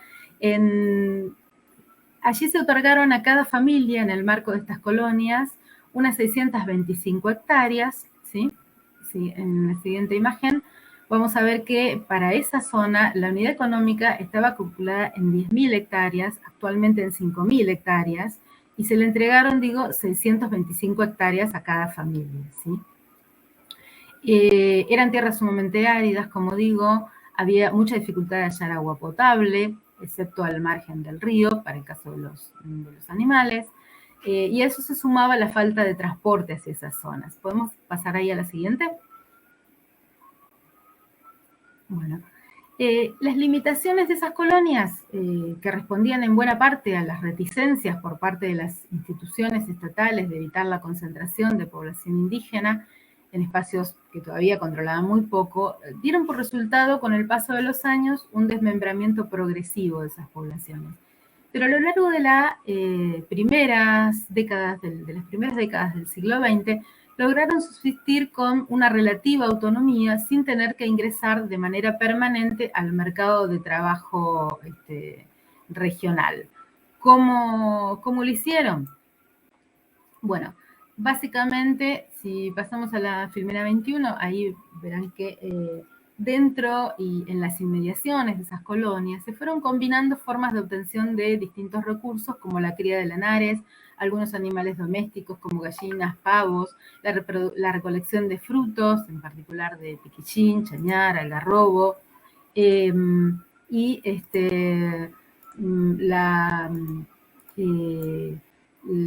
la recolección también de huevos, de ñandú, de patos, la caza de avestruces, donde era posible, vizcachas, piches, zorros y, según los testimonios, de cualquier carne que viniera.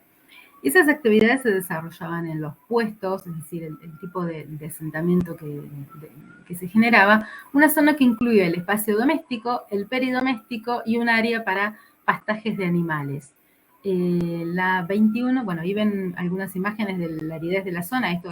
hay algunas que son bastante actuales, hay una de 1920, la de 1982, donde ven la montaña de arena prácticamente tapando algunas de las viviendas, y la otra es un poco más actual, es de la década de 1990, también donde pueden ver las dunas de médanos en la zona de Villa Mitre, en estos casos. En esos lugares, el puesto constituía, y es hasta la actualidad, un área de producción y consumo. La cría de chivos, por ejemplo, permitía obtener carnes para consumo propio, leche, para la venta en los chivateros. Las ovejas, además de carne, proporcionaban lana, que se hilaba y se teñía con pigmentos de las plantas de la zona para tejer matras, ponchos, fajas, peleros, que eran durante esas épocas vendidas a los mercachifles o vendedores ambulantes. Luego, a partir de la década del 70, ya el principal mercado para esos textiles fue el mercado artesanal de la provincia de La Pampa, logrado por el gobierno de la provincia. Pero en este momento se vendían, digamos, a quienes pasaban por la zona trocando distintos objetos. Uno de los intercambios también era de los textiles por caballos o yegua, que eran utilizados para consumo propio como animales de trabajo. Y la caza de liebres, piches, vizcachas, tenía el destino de consumo de carne y en algún caso la venta de algunos cueros, así como los cueros de zorros, de zorrinos y las plumas de avestruces que también se comercializaban. Esos ingresos de dinero permitían obtener alimentos como fideos, arroz, harina, sal, azúcar, trigo, maíz. Si pasamos a la siguiente, mientras que las verduras y las frutas eran muy escasas en las dietas de los habitantes de esta zona, y en los casos contados en que había, digamos, la tierra y la disponibilidad de agua lo permitía, se sembraban algunos zapallos y sandías, pero en general esto era muy, muy poco habitual. Con ese dinero se conseguían algunas prendas de vestir, algún calzado, y en los boliches o los almacenes de ramos generales de la zona, o a los vendedores ambulantes. Esta combinación de estrategias permitía una cierta autonomía y tener que evitar ofrecer la fuerza de trabajo en las ciudades. Es posible que, por ejemplo, para limitar algunas de estas actividades, se prohibiera, por ejemplo, las boleadas de avestruces, ¿no? Otra de las opciones para obtener ingresos era el trabajo asalariado por temporadas. El más conocido era la formación de comparsas de esquiladores. Allí todos los testimonios coinciden en afirmar que las mujeres esquilaban junto con los hombres, entonces se conformaban estos grupos que recorrían establecimientos rurales y funcionaban como ámbitos de sociabilidad para el encuentro periódico de parientes que integraban diferentes comparsas. Hacían sus recorridos cada 6 meses y volvían con el dinero para adquirir mercadería que se iba a consumir durante los meses intermedios. Había otras formas de trabajo asalariado, que eran el trabajo como jornaleros en establecimientos rurales, como hacheros, en los obrajes madereros del centro del territorio. Las mujeres eran empleadas como lavanderas o niñeras en el servicio doméstico, abandonando los puestos en los que habían habitado en forma periódica o definitiva. En la primera mitad del siglo XX, por lo menos, era una actividad que se desarrollaba entre los 10 años y el momento del matrimonio. Era posible que volvieran al puesto luego de un cierto periodo en trabajo asalariado. Y si pasamos a la filmina siguiente, ahí vamos a ver que en esos, digamos, a medida que se trataba de asegurar esta subsistencia autónoma, por los mismos años circulaban discursos que ensalzaban a las fuerzas militares nacionales de la campaña del desierto, al mismo tiempo situaban a los indígenas en el pasado, y los sobrevivientes y quienes habitaban estos espacios eran plenamente conscientes de esas miradas estigmatizadoras, aunque obviamente en esto que llamamos campo de interlocución, la capacidad de disputa, de contestación era mínima y terminó por imponerse esta imagen de los indígenas relegados al pasado. En La Pampa, en la ciudad de Victorica, que fue la primera localidad fundada en 1882, existe desde los primeros años una especie de pirámide en homenaje a los héroes de Cochicó, de la que ustedes tienen una miniatura ahí en pantalla, que fue digamos, lo que se conoce como la batalla de Cochicó, fue un enfrentamiento entre fuerzas militares nacionales e indígenas en 1882 en las inmediaciones de Puelén. Y en 1914, el maestro Manuel Jarrín, que estuvo viviendo en Mitre, entre los ranqueles, dejó un diario del que publicamos la transcripción completa y anotó un intercambio que tuvo con Gregorio Yancamil, que vivía inmediatamente al sur de la colonia Emilio Mitre, que le mencionaba, cuando Jarrín le muestra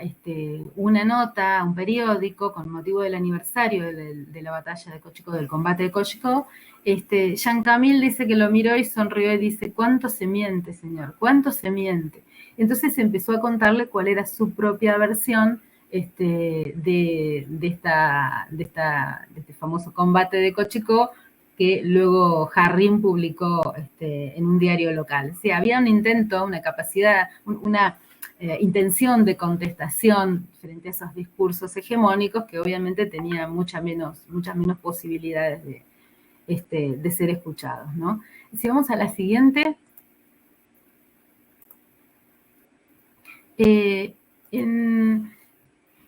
En esta, digamos, existencia relativamente autónoma, esta existencia tuvo un cierto corte, digamos, a mediados del siglo XX, donde se combinaron dos procesos, ¿no?, prácticamente contemporáneos,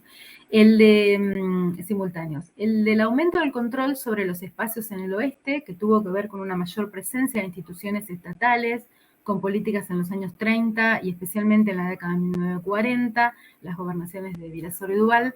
que intentaron instalar una mayor capacidad de control sobre ese espacio. El oeste, digamos, de lo que era el territorio nacional de La Pampa, era una zona marginal para la economía de La Pampa, donde la mayor atención estaba puesta en el este agrícola. Pero a partir de la década del 30-40 empezaron a constituirse más caminos, intentar tener mayor control estatal sobre esos espacios y también una mayor presencia de privados que empezaron a alambrar sus campos junto a las rutas. Otro de los factores tuvo que ver con el corte del río Atuel y con una creciente desertización que implicó, ustedes vieron lo que son las imágenes de falta de agua. Bueno, a eso se sumó un problema que implicó la falta de un recurso crítico. Si vamos en la siguiente, tengo que hacer aquí un rápido paréntesis para explicar a qué me refiero. Ustedes saben que la cuenca del desaguadero salado Chadilebu-Curacó, el nombre que toma, digamos, esta corriente a lo largo de distintas provincias, en La Pampa es un curso de agua muy salado y la única posibilidad, digamos, de hacer que ese agua sea relativamente potable eran los cauces del río Atuel, que nace en Mendoza, y que fue cortado por el flujo, digamos, y su desembocadura en el Salado, fue cortado por la construcción del dique El Niwil en 1947. En ese momento la Pampa era territorio nacional y no pudo hacer ninguna acción legal frente a la provincia de Mendoza, y de hecho esas acciones legales permanecen hasta el día de hoy. Es un cauce que siempre está en disputa, pero lo que significó en aquel momento fue el corte de un caudal importantísimo de agua que hizo que bajaran, por ejemplo, las napas y se salinizaran al punto de no poder ser consumidas. En la siguiente filmina, entonces, si pasamos a la próxima, vamos a ver que esta serie de factores, tanto el control mayor estatal como este corte del río que implicó su salinización, significó que se cercenaran varias de las fuentes de obtención de dinero, como eran la caza de animales para la venta de plumas y pieles, el acceso a la tierra, la leña, el agua. Cuando digo la leña me refiero a que, por ejemplo, cuando los privados cercaban con alambrado, era imposible trasladar aquello que se había recolectado, ya sea leña, frutos, o ingresar para cazar, o fundamentalmente hacer pastar a los animales en un espacio más amplio que el peridoméstico, ¿no? Entonces, esas fuentes de recursos comenzaron a ser cada vez más escasas, y aquellos empleos que antes habían sido temporarios en establecimientos rurales pasaron a ser cada vez más frecuentes o directamente permanentes. Y también pasó a serlo el empleo en otras tareas de la más baja remuneración, especialmente como carreros, como albañiles en áreas urbanas y en el servicio doméstico en casas de distintas ciudades. El despoblamiento de esos puestos también tuvo que ver con el hecho de que las personas de mayor edad, que antes eran cuidadas por hijos o hijas en edad productiva, ahora al enfermarse no pudieran contar con ese cuidado y también se tuvieron que radicar en las ciudades aledañas. Me refiero, digamos, a un circuito que en el caso de Puelches, por ejemplo, pasaron a migrar hacia Curacó, al Puelches, Curacó y Otracán, pasaron a migrar hacia General Hacha y luego hacia Santa Rosa, en particular en el barrio de Villa Parque. Quienes estaban en el departamento de Chalileo, en Emilio Mitre, hacia Santa Isabel o Victórica, y luego hacia también más el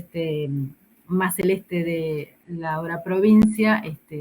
hacia Santa Rosa, y en particular esa zona norte, y en algunos casos algunas migraciones se detectan hacia al sur de Mendoza, en particular en San Rafael. En esas migraciones hubo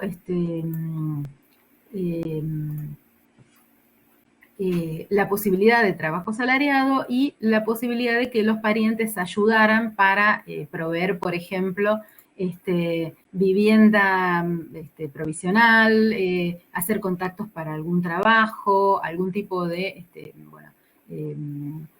seguro, digamos, que implicara asegurar la subsistencia en los primeros años en la ciudad, ¿sí? Si pasamos a la siguiente, ahí vamos a ver una serie de imágenes en la siguiente pantalla. Dentro de Santa Rosa, por ejemplo, muchos de ellos se asentaron en varios barrios, pero uno de ellos, el más conocido, fue el Salitral, que ya no existe más, en inmediaciones de la Laguna de Don Tomás. Y a eso se sumó, digamos, como parte de un proceso general de urbanización que, bueno, además de Santa Rosa, se migró hacia varias otras localidades, ¿no?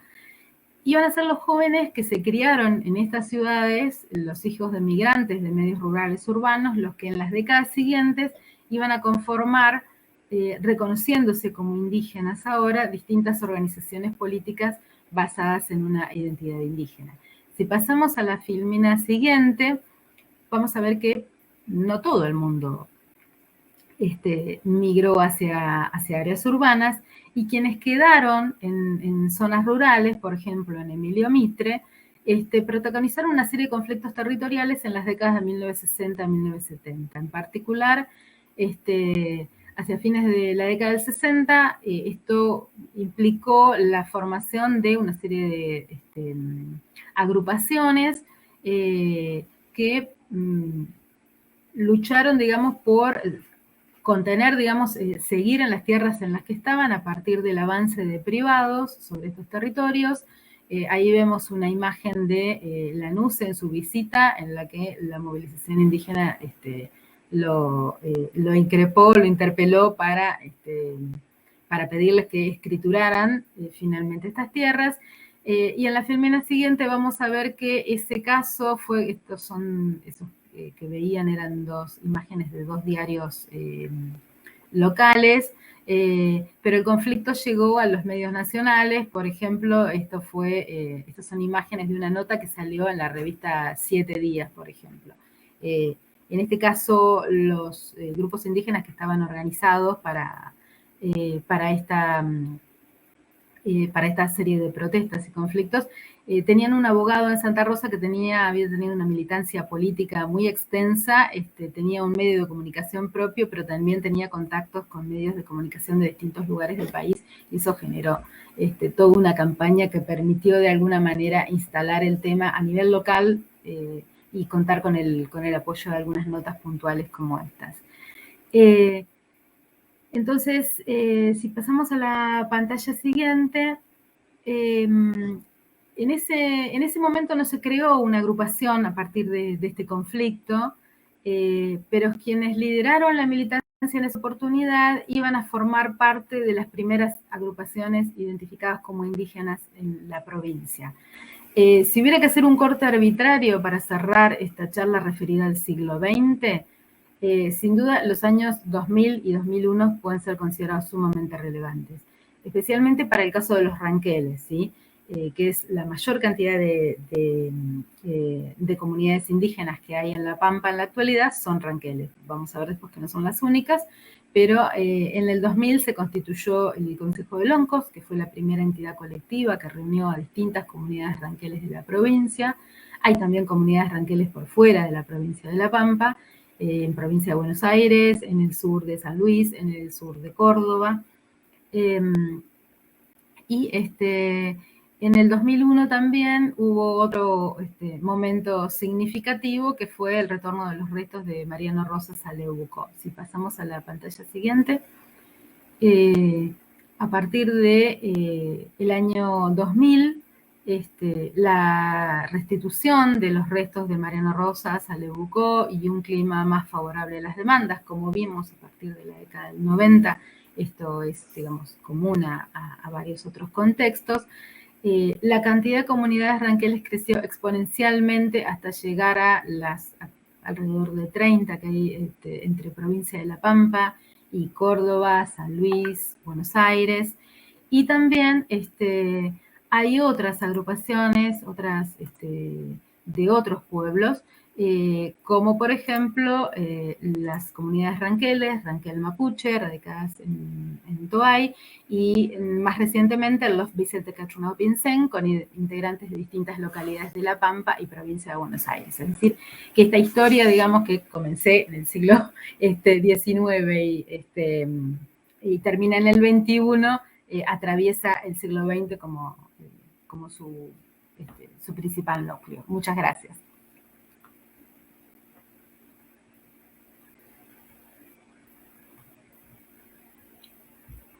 Bueno, muchísimas gracias a las tres, realmente muy interesante. Tuvimos muchos comentarios positivos que después pueden ver ahí en Facebook. Y había un comentario que parece que es pertinente de uno de los que estaba mirando, pertinente para comentar, que pregunta sobre la política de la presidencia de Irigoyen hacia pueblos originarios, ¿no? Es decir, si había habido algo en particular con respecto a eso, como alguna mejora en la situación del trato hacia los indígenas, ¿no?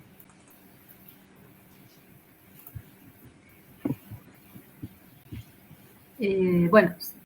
no sé si puedo. Aquí sí, el trabajo de referencia creo que es el de Diana Lenton. En su tesis doctoral ella explora los distintos momentos de las políticas indigenistas desde el siglo XIX a través de los debates en el Congreso, fundamentalmente, que permiten ver que a veces la política del Ejecutivo puede ser una, pero los debates en Congreso pueden ser mucho más ricos y pueden estar forzándose algunas políticas. Creo que el capítulo, disculpen que lo estoy citando de memoria, no lo puedo buscar ahora, pero el capítulo que se refería al periodo de Irigoyen era gobernar es reparar o algo por el estilo. Es decir, hay ahí una serie de políticas de reparación que implican relevar en qué situación están los pueblos indígenas, intentar otorgar algunas tierras y demás, pero en términos generales las políticas son erráticas y no hay un reconocimiento, digamos, siguen dentro del paradigma asimilacionista, es decir, reparar, pero con indígenas integrados en tanto argentinos a la sociedad nacional, es decir, no mucho más que eso, digamos, esas son las limitaciones.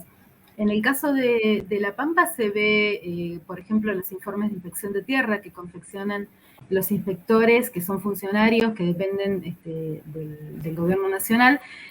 que repasan, digamos, los distintos lugares donde están de las colonias pastoriles creadas por Ley Nacional en el 84, y ahí hay un antes y un después entre, por ejemplo, los informes de inspección de tierra de 1905, que son prácticamente anuales, hasta 1916, donde son informes como muy... con muy poco detalle, se dice, bueno, si tal persona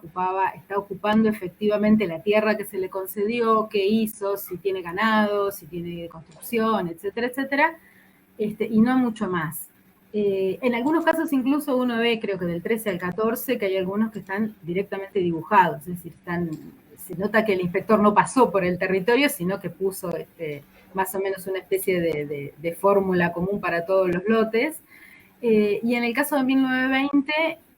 justamente cuando uno empieza a leer los informes de inspectores, nota que hay una indicación, una instrucción clara de ver efectivamente cuál es la situación y denunciar las irregularidades de procesos anteriores donde, por ejemplo, se habían otorgado tierras a quienes no la estaban ocupando a partir de esos informes dibujados. O sea, están denunciando que esos informes que había antes eran... no eran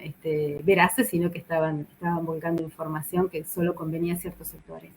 Es decir, eso lo vemos, por ejemplo, en ese momento, pero, insisto, me parece que la política no deja de estar dentro del paradigma asimilacionista. Sí, como para completar lo que decía Claudia, lo que yo recuerdo en este momento respecto de la presidencia de Irigoyen está, como ella está diciendo, toda esta idea de integración el indígena a la sociedad, y de hecho hay un mensaje del año 22 de Irigoyen en el que él resaltaba la labor de la Comisión Honoraria de Reducciones de Indios en las colonias de Napalpí y Bartolomé de las Casas, justamente, que es lo que yo comenté, y de algún modo estaba hablando de los excelentes resultados que el sistema de reducción centrado en la colonización agrícola estaba dando a partir de estas dos reducciones, ¿no? Que fue toda una continuidad de la política previa respecto a las reducciones de indígenas que se habían dado antes del gobierno de Irigoyen, porque las reducciones se crean en el 11, 12, ¿no? Entonces, bueno, hay como una continuidad en ese sentido.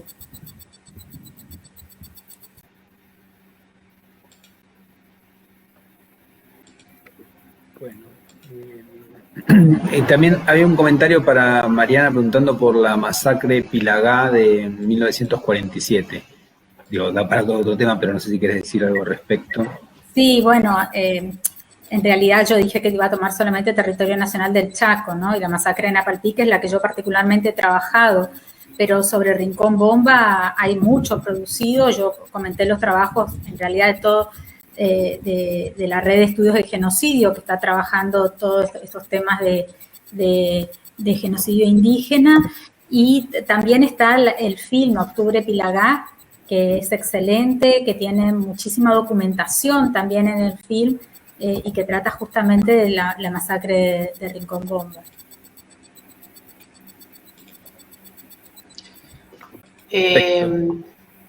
Hay una pregunta también para Claudia, después hay una para Guillermina. Una para Claudia pregunta sobre si el corte del río Atuel puede ser leído como una acción estatal que buscó, entre otras intenciones, perjudicar aquellas regiones geográficas en donde estaban situados estos grupos indígenas. No creo. Primero porque, por lo menos para el caso no se me ocurre cómo la provincia de Mendoza podría tener intención de perjudicar a grupos indígenas situados en otra provincia. No era un problema que tuvieran allí. Creo que simplemente era la necesidad de un recurso crítico como el agua en Mendoza, que sigue siéndolo hasta la actualidad y por eso las disputas siguen en pie, digamos, no estaba dirigido específicamente a indígenas. Los indígenas estaban asentados en esa zona porque eran las únicas tierras que habían podido conseguir, pero no dudo que haya habido una intencionalidad por parte del gobierno provincial.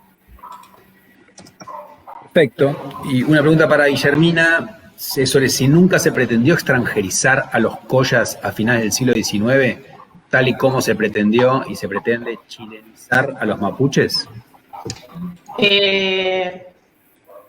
Sí, en realidad yo, digamos, lo planteo que hago, bueno, en realidad tomando trabajos, por ejemplo, de Alejandro Benedetti, que es un geógrafo, que plantea que en la segunda mitad del siglo XIX la Puna, digamos, como región, empezó a distinguir regiones geográficas específicas en las descripciones de estos viajeros, de estos naturalistas orgánicos a los que hacía referencia, vinculados directa o indirectamente a los procesos de delimitación de las líneas fronterizas internacionales, ¿no? Creándose como una variedad de punas que emergieron o se civilizaron de uno y a otro lado de las nacientes, digamos, Argentina, Chile y Bolivia. La puna de Atacama, la puna jujeña, la puna argentina, la puna salada, etcétera, digamos, que fueron imaginadas, digamos, creadas como categorías en el marco, como digo, de la configuración de estos límites, ¿no? A diferencia del militarismo y violencia que significó la anexión de estos territorios indígenas de los que hablaban Mariana y Claudia, lo que fue, por ejemplo, la incorporación del territorio de los Andes en la Argentina fue el producto del éxito diplomático de estas negociaciones limítrofes sobre un territorio que se encontraba al margen del interés del imaginario expansionista en esos años. Y en este contexto es, como digo, que se dividen o se crean estas punas y vemos en la literatura de estos naturalistas orgánicos que el Ocoya empieza a designar específicamente a los collas que están en territorio argentino ya, ¿no? Entonces, en este contexto que se crea,